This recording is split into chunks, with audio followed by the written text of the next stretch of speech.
নমস্কার বন্ধুরা, কেমন আছেন আপনারা সবাই? আশা করি ভালো আছেন।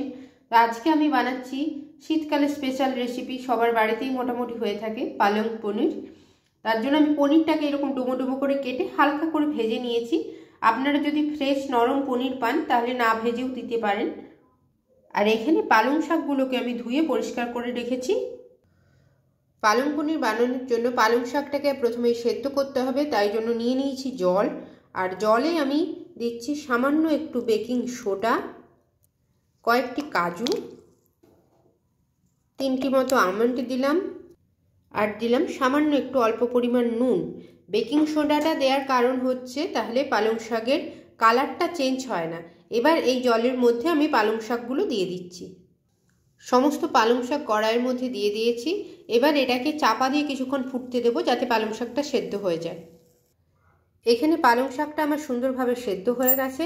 এবার এই পালং শাকটাকে এখান থেকে তুলে এখানে নিয়ে নিয়েছি ঠান্ডা জল, একদম ঠান্ডা জল, তার মধ্যে দিয়ে দিচ্ছি পালং শাকটাকে। পালং শাক, কাজু, আমন্ড সবকে ঠান্ডা জলে দিয়েছি, আর এই আমন্ডের খোসাগুলো ছাড়িয়ে নিচ্ছি। পালং শাকটা ঠান্ডা জল থেকে তুলে পালং শাক, কাজু আর আমন্ডকে একটা মিক্সিং জারের মধ্যে আমি নিয়ে নিয়েছি। তার মধ্যে আমি দিয়ে দিচ্ছি একটি কাঁচা লঙ্কা, সঙ্গে সামান্য একটু লেবুর রস। এবারে একটা ফাইন স্মুথ পালং শাকের একটা পিউরে তৈরি করে নেব। এই দেখুন, পালং শাকটার একটা সুন্দর স্মুথ একটা বাটা করে নিয়েছি, বেটে নিয়েছি মিক্সিতে সুন্দরভাবে।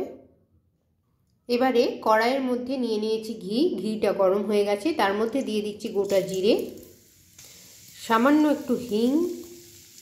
জিরেটা ভাজা হয়ে গেছে, দিয়ে দিচ্ছি কুচনো রসুন। রসুনটা হালকা ভাজা হলে দিয়ে দেব কুচনো আদা। আদা রসুন আরও কিছুটা ভাজা হলে দিয়ে দেবো একদম ছোট ছোট করে কাটা পেঁয়াজের কুচি। পেঁয়াজ, আদা, রসুন সব সুন্দরভাবে ভাজা হয়ে গেছে, প্রায় গলে গলে এসছে। এই সময় এর মধ্যে দিয়ে দেবো সামান্য একটু ধনে গুঁড়ো, 1/2 চামচ মতো, আর দিয়ে দেবো একটুখানি সামান্য একটু জিরে গুঁড়ো, ওই 1/2 চামচ মতোই। এর সঙ্গে দিয়ে দেবো টমেটো কুচি। টমেটোটাকে নরম হতে দেবো, একদম গলে যাবে যেরকম, সেরকমভাবে নরম হতে দেবো। টমেটোটা অল্প নরম হয়ে এসেছে, এই সময় আমি দিয়ে দেবো নুন, কারণ সেই শাক সেদ্ধের সময় নুন দেওয়া হয়েছিল, তো নুনটা বুঝে আপনারা দিয়ে দেবেন। সমস্ত মশলা, পেঁয়াজ, টমেটো, আদা, রসুন সব সুন্দরভাবে গলে গেছে এবং সুন্দরভাবে মশলাটা কষানো হয়ে গেছে। এবার আমি আমার বেটে রাখা পালং শাকটা দিয়ে দিচ্ছি। সঙ্গে দিয়ে দেবো মিক্সির বাটি ধোয়া জলটা, যেটা পালং শাকটা লেগেছিল মিক্সির গায়ে, সেটাও দিয়ে দিলাম। এবারে লো টু মিডিয়াম হিটে এটাকে আমি ফুটতে দেবো। গ্যাসটা যদি বাড়িয়ে দেন তাহলে এটা ফুটে ফুটে গায়ে এসে পড়বে। যখন গ্রেভিটা সুন্দরভাবে ফুটতে আরম্ভ করেছে তখন আমি দিয়ে দেবো সামান্য একটু অল্প পরিমাণ মিষ্টি। গ্রেভিটা সুন্দরভাবে ফুটে উঠেছে, কালারটা দেখুন সেই একই রকমই গ্রিন আছে একদম। এই সময় আমি দিয়ে দেবো ভেজে রাখা ওই যে আমি পনিরগুলো রেখেছিলাম, পনিরগুলো দিয়ে দিচ্ছি। আর এই সময় আপনারা নুন মিষ্টিটাও একটু চেখে নেবেন। দিয়ে পনিরগুলো দিয়ে একটু নাড়াচাড়া করে আবার কিছুক্ষণ ফুটতে দেব। পালং পনির আমার প্রায় রেডি হয়ে গেছে। এবার একদম লাস্টে দিয়ে দেবো কাসুরি মেথি, গুঁড়ো করে, হাতে গুঁড়ো করে দিয়ে দিচ্ছি কাসুরি মেথি, দিয়ে মিশিয়ে নেব। পালং পনির আমার তৈরি। এবারে নামিয়ে নেওয়ার পালা।